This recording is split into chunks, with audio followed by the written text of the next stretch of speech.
Hello everyone, it's Charlton. Please subscribe to my channel and tap the notification bell. I'd appreciate it majorly. So I wanted to just give an update on the 39 victims or bodies that were found in the tractor trailer container yesterday in Essex, which is east of London in the United Kingdom. So it's now the latest information, which is coming out relatively in the last 50 minutes or so.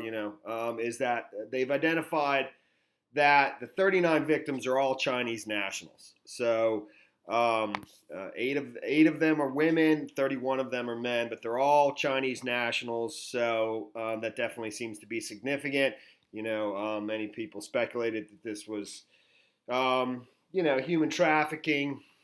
And but that had remained a big question: is what were the nationalities of these persons, and where did they originate? So, and there was some confusion on the direction of the container and stuff like that. That's been cleared up slightly. There were reports that the truck was registered in Bulgaria, and it was originally the truck that is. That belongs to the individual who was driving it. I don't know if it's his actual truck or if he works for some other company. That's not totally known right now. Although it seems as though it's his own private vehicle, and he's been identified. His name is Mo Robinson. He's from Northern Ireland, which is where the truck came from. But the container didn't. The container came. It's now been. I'm jumping all over the place. But let me stop right there with the Bulgaria thing.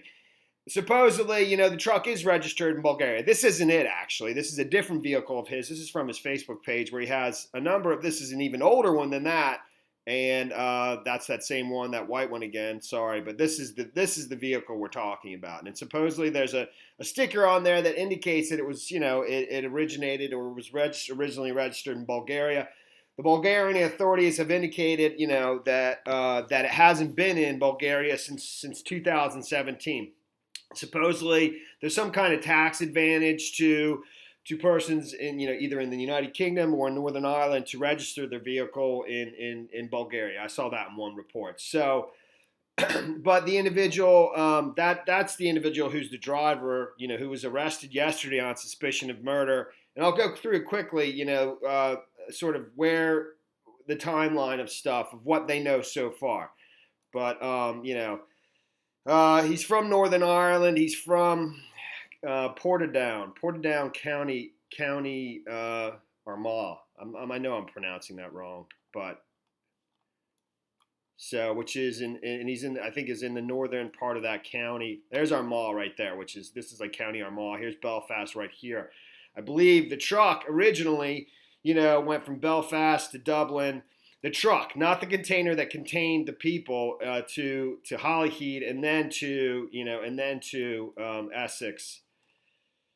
Purfleet is where it was picked up, the port of Purfleet.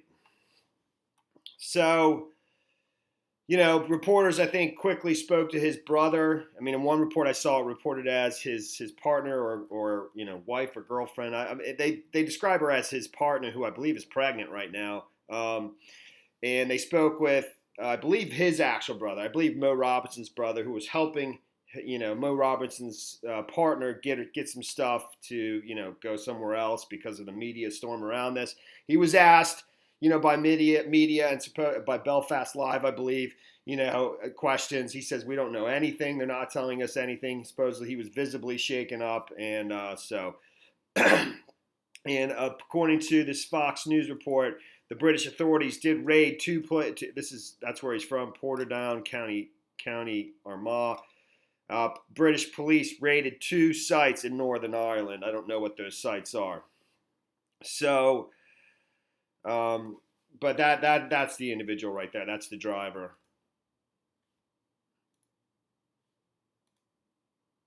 And that's him standing in front of a different truck, and even because that's like 2016. In any event, so this kind of describes the timeline of how the container originated in Zeebrugge.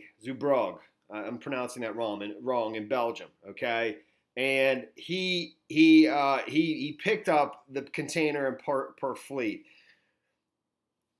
and then went to another location like 35 minutes later, I believe, and then another location, another half hour later. They'll describe exactly the timeline. I'll play it. So basically, well, let me just play this. I don't have time to redo this. So let me just do it. Okay, sorry. What a mess. The lorry got to the Waterglade Industrial Park. The police were alerted shortly after 1:40 in the morning. The lorry had left Thurrock at around 1:05. Okay. But it had arrived in Purfleet Docks shortly after 12:30 a.m. Okay, so Purfleet Docks, the container arrives, and then it's in Thurrock at 1:05, 35 minutes later. Then at 1:40, the police were called to the Waterglade. I forget the name of the industrial park. So, and then, but it originated in Zeebrugge, Belgium. And it's thought the container had travelled from Zeebrugge in Belgium. Zeebrugge. Where?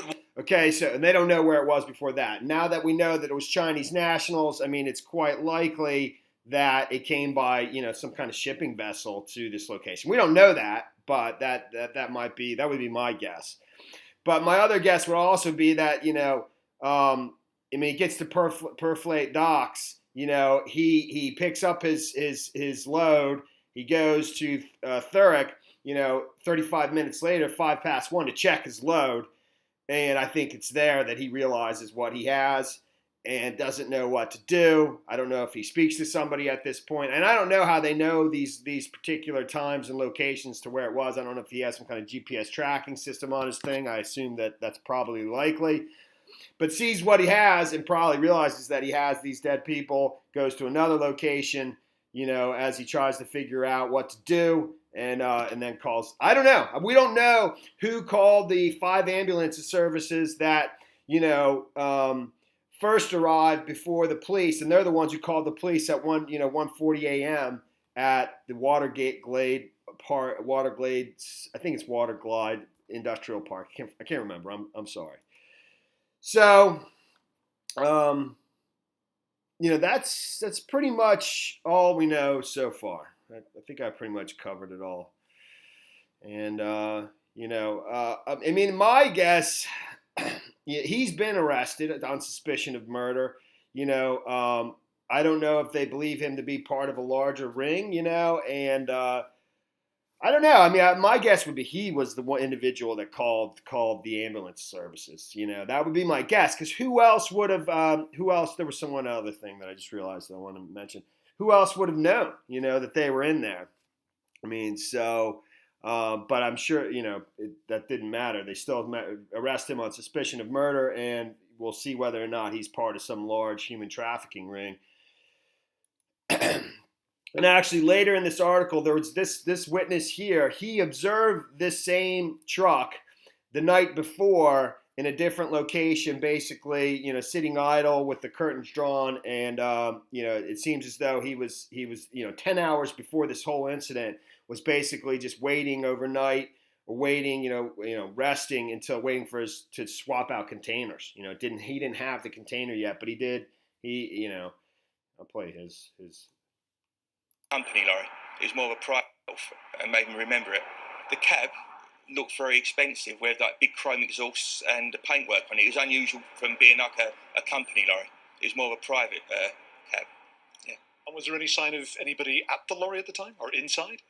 I thought that someone was asleep inside because the curtains on the cab were pulled round like the drivers do when they're sleeping in their cabs. The discovery of the bodies and the launch of a... All right, so like I said, it's now known that it's being reported that the 39 individuals are all Chinese nationals, 8 of them women, 31 of them men, and that's the update. That's the story there. All right, thanks for watching my videos. Please subscribe to my channel. Give me a like down below. I'll see you in the next video. Later, man.